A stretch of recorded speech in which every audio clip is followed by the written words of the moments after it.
प्रीतम classes में आपका स्वागत है। गुरु गोविंद सिंह जी के जन्मदिन के अवसर पर हम आपको साहस, आध्यात्मिक और प्रेरणादायक वीडियो प्रस्तुत करते हैं। इसी धरती पर एक रोशनी का जन्म हुआ। 22 दिसंबर 1666 को पटना साहिब में गुरु गोविंद सिंह जी का जन्म हुआ। उनके पिता गुरु तेग बहादुर जी 9वें सिख गुरु थे। उनके आने से सब बहुत खुश हुए। छोटे गोविंद राय, जैसे उन्हें तब बुलाते थे, एक खास बच्चे थे। वो बहुत तेज और जिंदा दिल थे। उन्हें अपने दादा गुरु हरगोबिंद साहिब जी की कहानियां सुनना बहुत पसंद था। उन्होंने बहादुरी और त्याग के बारे में सीखा।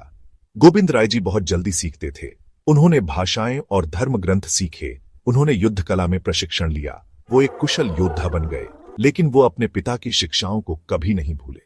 वो हमेशा न्याय और समानता के लिए खड़े रहे। अपने पिता की शहादत के बाद गोविंद राय जी गुरु गोविंद सिंह जी बन गए। वो सिर्फ 9 साल के थे। उन्हें पता था कि उनकी जिम्मेदारी बहुत बड़ी है। उन्होंने अपने अनुयायियों को निडर होना सिखाया। उन्होंने कहा, जब सारे रास्ते बंद हो जाएं, तब तलवार उठाना ही धर्म है। उन्होंने उन्हें अन्याय से लड़ना सिखाया। गुरु गोविंद सिंह जी समानता में विश्वास रखते थे। उन्होंने सिखाया कि भगवान की नजर में सब बराबर हैं। उन्होंने जातिवाद को चुनौती दी। उन्होंने कहा, सारी मानव जाति को एक समझो। वो एक कवि योद्धा थे। उन्होंने बहादुरी और भक्ति से भरे सुंदर श्लोक लिखे। उनके शब्दों ने उनके अनुयायियों को धर्म के लिए लड़ने के लिए प्रेरित किया। उनकी कविताएं सिखों के पवित्र ग्रंथ गुरु ग्रंथ साहिब का हिस्सा बन गईं। 1699 में गुरु गोविंद सिंह जी ने खालसा बनाया।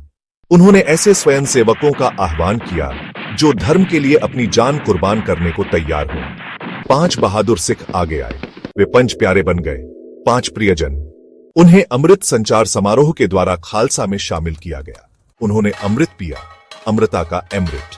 उन्होंने 5 ककार धारण किए, केश कटे हुए बाल नहीं, कंघा लकड़ी का कंघा, कड़ा लोहे का कड़ा, कृपाण धार्मिक खंजर और कच्छा अंडरगारमेंट। खालसा अत्याचार से लड़ने के लिए बनाया गया था। उन्हें कमजोरों की रक्षा करनी थी और न्याय के लिए खड़ा होना था। गुरु गोविंद सिंह जी ने कहा, मैंने खालसा गरीबों की रक्षा और दुष्टों का नाश करने के लिए बनाया है। गुरु गोविंद सिंह जी ने कई युद्ध लड़े। उन्होंने बहादुरी और साहस दिखाया। उन्होंने अपने सिद्धांतों को कभी नहीं छोड़ा। वो हमेशा सच्चाई और धर्म के लिए खड़े रहे। उन्होंने अपने अनुयायियों को सम्मान और स्वाभिमान के साथ जीना सिखाया। उन्होंने कहा, वही सच्चा इंसान है जो अपनी बात रखता है। आज गुरु गोविंद सिंह जी की शिक्षाएं लाखों लोगों को प्रेरित करती हैं। दुनिया भर के सिख उनके साहस, समानता और करुणा के मार्ग पर चलते हैं। उनकी विरासत उन लोगों के दिलों में जिंदा है जो सच्चाई और न्याय में विश्वास रखते हैं। प्रीतम क्लासेस को देखने के लिए धन्यवाद। कृपया लाइक, शेयर और सब्सक्राइब करना न भूलें।